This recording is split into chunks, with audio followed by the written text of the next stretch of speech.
ይሄንን ቁርአን ሰምቶ ሸላ ያደረገልኝ ሰው አላህ ወላጆችን የጀነት ያደርግልን። አሚን በሉ። ቢስሚላሂር ረሕማኒር ረሒም يسبح لله ما في السماوات وما في الأرض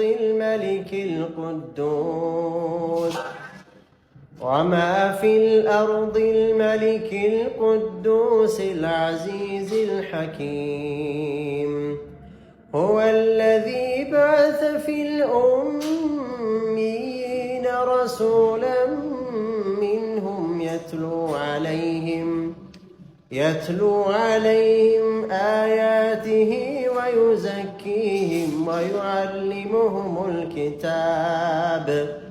ويعلمهم الكتاب والحكمة وإن كانوا من قبل لفي ضلال مبين እያለ ይቀጥላል። በዚሁ አጋጣሚ ኦንላይን ቁርአን መቅራት የምትፈልጉ ሰዎች ካላችሁ ባዮ ላይ ባለ ስልክ ቁጥር የደወላችሁ መዝገብ ትችላላችሁ። የፈለጋችሁትን አይነት ነገር መቅራት ትችላላችሁ።